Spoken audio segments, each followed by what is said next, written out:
Here comes motion. Here comes the quarterback, Burrow. Looking for a block, and he got it up in the front by Hopkins into the end zone. Touchdown! Fakes, throwing to the end zone. Wide open is Higgins for the Cincinnati touchdown. There's the sneak. Burrow gets low, driving towards the goal line. He's inside the one, and he's into the end zone for the touchdown. Welcome to New Strike City, a YouTube channel for die-hard Bengals fans. I'm your host, Ace Boogie, and if you're new here, please feel free to hit that subscribe button. What we do here is we do all kinds of Bengals content, whether that's Q&A from the fans, whether it's interviews, whether it's the Orange is the New Black podcast, whether it's film breakdowns. We're actually going to get into a Bengals recent signing, and we're going to talk about Trent Taylor. But before I get into that, if you see this jersey over my shoulder here, the Burrow jersey, we're doing a giveaway for those who haven't subscribed. Once we get to 15,000 subscribers, we're going to do a jersey giveaway. We'll be giving that away. So please be sure to hit that subscribe button. About half of you all are subscribed, so please be sure to do that. We also have Fanatic links in the description if you are still interested in getting a new Bengals jersey or just some cool Bengals merch, maybe even this thing with the logos. You can check that out in the description as well. I have my Fanatics affiliate link. Fanatics is 100% authentic merchandise from the NFL, so it's no fugazi, no jerseys with two different materials stitched together. The 100% real thing, and the best thing is that 8% of that goes to the channel. So anything you do there is much appreciated. But today we're here to talk about my man Trent Taylor, and I dug into him and did some research, and I think that I think there's more than what meets the eye when it comes to Trent Taylor. So this was a kid who attended Louisiana Tech from 2013 to 2014, and during his career there, he had 327 receptions, over 4,000 yards, and 32 touchdowns, and that was a school record for receptions. He was named the MVP of the 2016 Armed Forces Bowl after recording 12 receptions for 233 yards and 2 touchdowns. Now, I actually heard this name before, and I thought that it was familiar, and he was actually selected in the 5th round by the 49ers in 2017 in that draft. In his debut, he had a lone reception for 8 yards, and then he had another season where he finished his rookie season with 43 receptions, 430 yards, and 2 touchdowns. And then he was placed on injured reserve after he had a setback from a foot injury that he had previously. And then he essentially was placed on the COVID-19 list by the 49ers in 2020. So, not much lately from him. And he only had 10 receptions for 86 yards last year. But he was a guy that did prove some value, and we wanted to actually merge some of the things that we do here on this channel. So not only am I going to talk to you about him, I'm also going to cut the tape on him. We'll take a look at some of the plays that Taylor had. And so we'll get into those highlights, but he's 5'8", he's 181. He primarily plays the slot receiver position. So this guy could potentially be an Alex Erickson kind of replacement. And I think there's more than meets the eye with this guy. He caught everyone's eyes because he was wearing 18, and we were pretty upset about that. He's not going to be wearing 18 going forward, so just put that out there. But Trent Taylor, I think, is a guy. We talked about it on the Cincy Jungle listeners question video. If you haven't watched that, please go back and check that video out. It's on this channel. It's also on the OBI Insider and CincyJungle.com. But we talked about them continuously being aggressive at the wide receiver position. I actually think this is a sneaky aggressive move as they signed him today. He ran a 4.63 at the combine, had 13 reps, 33-inch vertical jump, 9 feet 9 inch broad jump. So with that said, let's just go ahead and get into some of his film, because I've told you a lot of the stuff that you'll probably hear in various outlets. But we're going to go ahead and actually get into some of this film that he has here for the 49ers. So let's go ahead and get that going. And then I'll just give kind of my thoughts on how things are going. So here we got him split here in the slot. He's going to come over here. He's going to make the catch and get the first down. So a lot of the stuff that we saw from Alex Erickson, and a lot of people have been asking, what are the Bengals going to do at the slot position? We have Tyler Boyd, obviously. They haven't replaced Erickson. I think this guy is an Erickson replacement. If I'm not mistaken, too, believe he's also somewhat of a kick returner. But it was in watching this that I learned some of the value that you have for a man like Trent Taylor just to see what he can do. So he's another guy that you can kind of use on gadget plays. Here they're going for the screen for him, but the defense just really read that. But that kind of gives you an idea of how you can really use him. He's a versatile weapon that you can kind of use in the offense from what we're seeing here. So you see little fake jet sweep, gets the screen there and gets cleaned up there by the defense because they saw it coming. But there's a lot of plays that we have here that are just going to show you what he's capable of. And notice that he's getting some quality snaps here. Like there's some starters and stuff in. So he's not a guy that, is just a scrub or something like that. He did get quality starter minutes. He is out here making plays. So you see Nick Mullins, you see Trent Williams starting there at the left tackle position. And he's in here getting snaps. So he's a guy that could essentially be active on game day if needed. So very interesting. And I think that he's definitely going to be a guy that you are going to actually get some value for. And, he's not just a guy that they're making. Look at these catches that he's making. From what I'm seeing, very fluid route runner.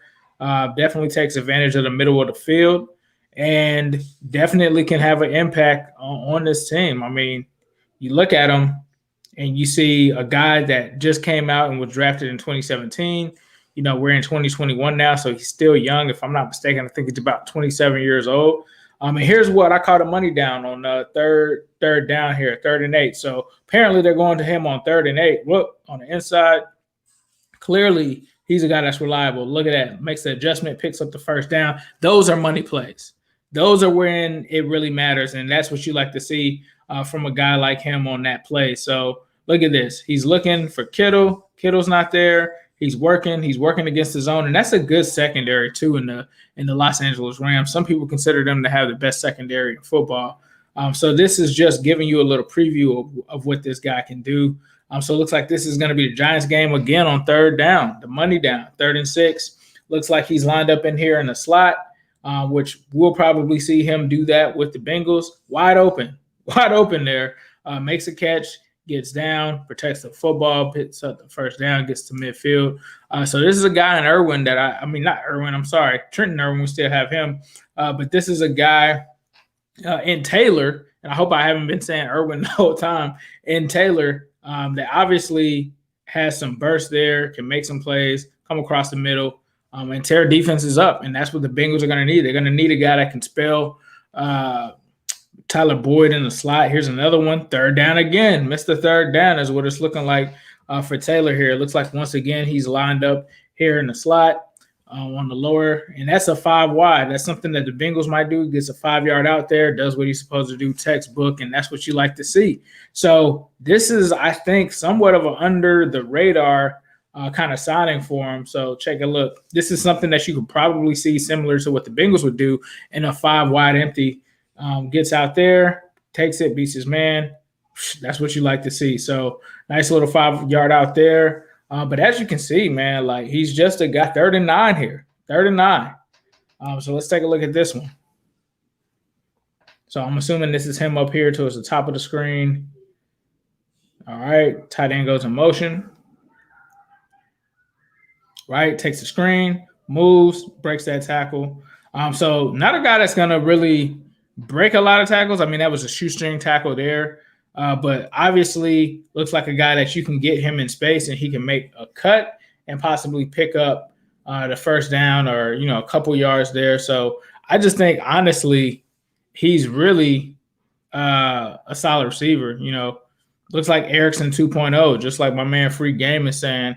I think that is good depth. If we didn't have depth at the slot position, from what I believe I saw earlier, looks like he also is a kick returner, punt returner kind of guy. But as you can see, man, like right here, nice route, makes the catch on a double team. So, this guy, Trent Taylor, is solid. I mean, that's the epitome of what solid really is when you watch this guy here on the film. All right, take that, go down. Take what the defense is going to give you. That's what he kind of did on that play. And so this dude just looks pretty solid. I know I keep saying that like all the time, but inside, boom. And maybe it's personal for me because I usually play slot receiver, but, I like what I'm seeing from this guy. Before, I'm not gonna lie, I probably was just like you guys. I was just looking and it's like, who's this guy that's wearing number 18? That was the first thing that I was thinking. But obviously a guy that got snaps for the 49ers, caught passes from Garoppolo and Nick Mullins. And, it's tough. Look at that. Some toughness there with the stiff arm. Okay.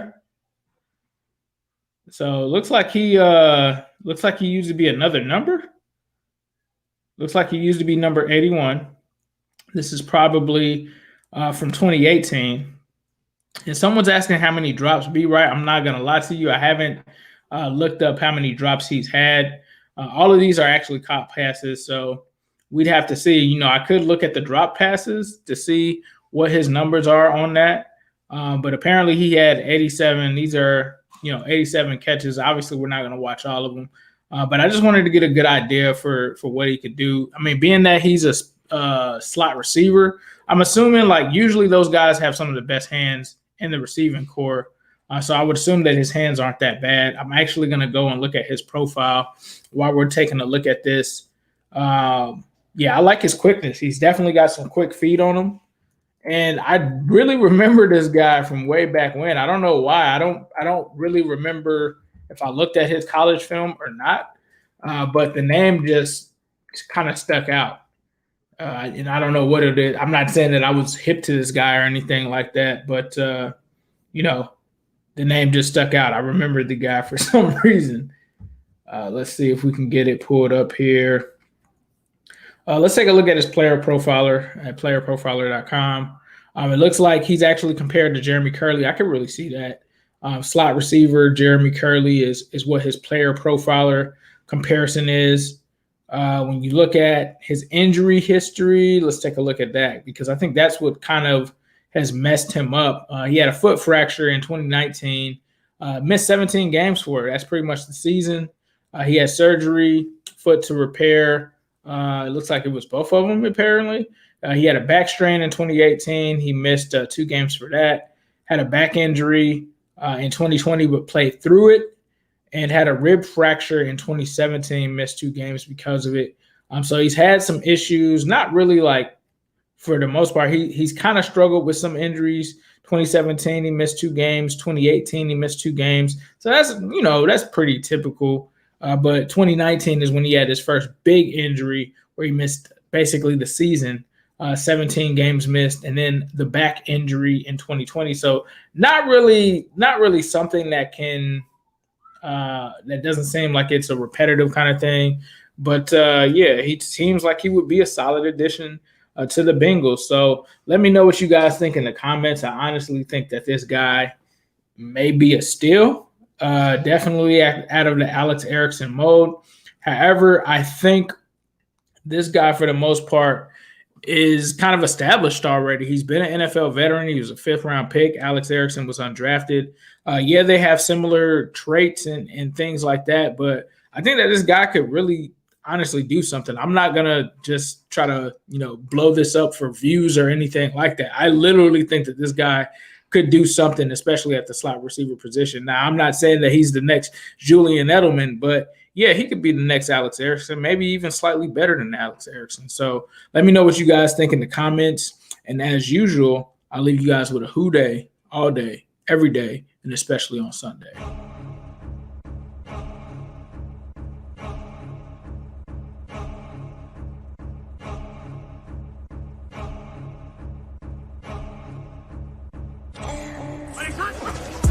Here comes motion. Here comes the quarterback, Burrow. Looking for a block, and he got it up in the front by Hopkins into the end zone. Touchdown! Fakes, throwing to the end zone, wide open is Higgins for the Cincinnati touchdown. There's the sneak. Burrow gets low, driving towards the goal line.